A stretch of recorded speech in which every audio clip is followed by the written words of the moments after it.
Britain's brand new Prime Minister just put £45 back in your pocket. And the day before he even announced it, the bond market had already started sending its own message. Andy Burnham announced he'll cut VAT on electricity bills, barely 24 hours into the job, and the headlines were glowing. Breathing space, hope, money back in people's pockets. For millions of households, that framing isn't wrong. But there's a second story running underneath this one that almost nobody's connecting.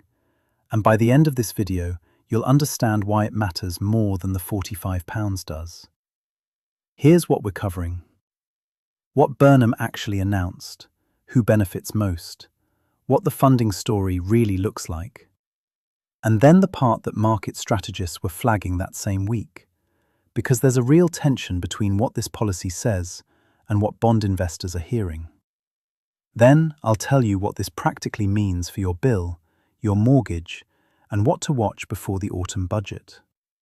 This channel breaks down UK money and tax changes in plain English, and this one's genuinely worth understanding properly, because the headline saving is never the whole story.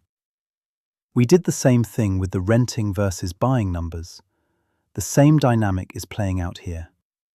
Let's start with the announcement itself. VAT on household electricity is being cut from 5% to 0%, starting October 1st and running through to the end of the financial year in March. That's expected to take around £45 off the typical annual electricity cost, and it comes on top of a separate £150 cut already locked in from the last budget. So the combined picture heading into winter is more meaningful than the £45 figure alone suggests. Here's a detail that doesn't get enough attention. Because it's a percentage cut, not a flat discount, households using more energy save more in cash terms. Run a bigger home, more people, higher usage, your saving is above £45. The £45 is just the average. You don't need to do anything. Energy suppliers are required to pass the VAT reduction onto all domestic customers, including people on fixed-price tariffs, so it lands automatically from October. Worth checking your bill actually reflects it when the time comes, but no action needed on your end. One carve-out worth knowing. Northern Ireland still follows post-Brexit VAT rules that keep it aligned with the EU on goods including electricity, so Westminster can't simply cut VAT there. Instead, the government says it'll hand equivalent funding to the Northern Ireland executive to deliver similar support directly. So the policy itself is clean and simple. The funding story is where it gets interesting. Burnham says the £850 million cost this year is being covered by scrapping the previous government's digital ID programme, which was set to cost £1.8 billion over 3 years. On the surface, that's a clean swap. Scrap one thing, fund another. But it's already being contested. Darren Jones, a senior figure allied with the previous PM, has publicly called this an unfunded tax cut and pushed the government to explain how it's really being paid for. If the digital ID money was never fully allocated in the first place, this isn't really a swap. It's a new spending commitment with a convenient justification attached. And that's exactly the kind of thing bond markets watch for. Here's the part I promised you at the start. The day before this announcement, the day Burnham actually took office, he told reporters he'd stick to the existing fiscal rules, but use any flexibility within them. Investors heard that as, "we might borrow more," and gilts moved immediately. The 10-year yield rose 8 basis points to just above 5%, and the 30-year rose 9 basis points to 5.75%, its highest level since mid-June. Translate that. Britain's government borrowing costs went up before he'd even unveiled a single policy, purely on the language he used about fiscal flexibility. The £45 giveaway landed into a market that was already nervous. Why does that matter to you personally? Gilt yields don't just sit in a spreadsheet in the city. They feed directly into the fixed-rate mortgage pricing your bank offers. When government borrowing costs rise, mortgage rates tend to follow. One market strategist speaking on CNBC put it this way: gilts have moved around 50 basis points in the last month, and that's already adding roughly £80 to the average household's mortgage costs. Meaning, in his words, the saving on the utility bill is pretty small by comparison.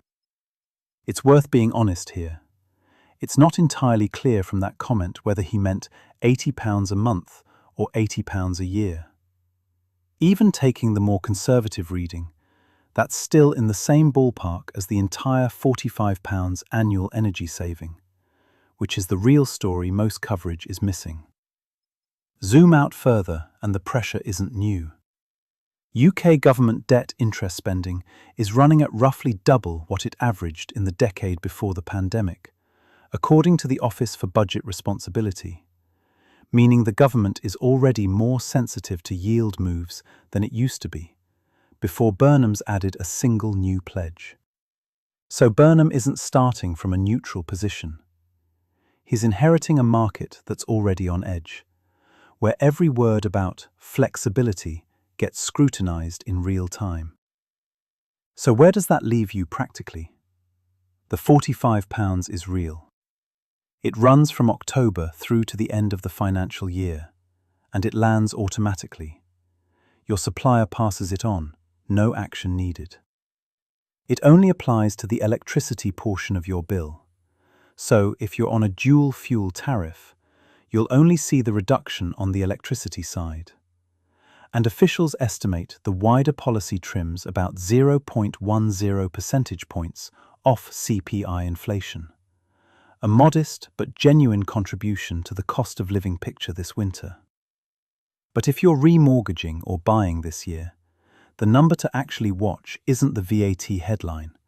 It's what gilt yields do to fixed-rate pricing over the next few months. That's the variable that could easily dwarf the energy saving in either direction. Burnham has also said he's looking at raising the tax-free personal allowance threshold as a further cost-of-living move, something analysts have already flagged as a much bigger tax cut, and it's added to investor nervousness too. Ministers say any further cost-of-living measures will be decided at the autumn budget, alongside updated forecasts from the OBR. That budget is the real moment of reckoning, and we'll be breaking it down here when it drops. So here's where we landed. Burnham announced a genuine automatic saving on your electricity bill from October. £45 on average, more if you use more energy. It's funded by scrapping a previous program, though critics say that funding was never real to begin with. And the day before he even announced it, gilt yields had already risen on his comments about fiscal flexibility, with mortgage cost implications that, even conservatively, are already in the same range as the annual energy saving. The headline saving is real. The full story is more complicated. And that tension between what a policy announces and what it actually costs you is exactly what this channel exists to unpack. Drop a comment below. Do you think this £45 is actually going to reach your bill? Or is something else going to eat it before you notice? Genuinely curious what people are seeing on their end. And if you want to see us break down a headline versus reality story like this before, the renting versus buying video is right here. Same trick, different topic.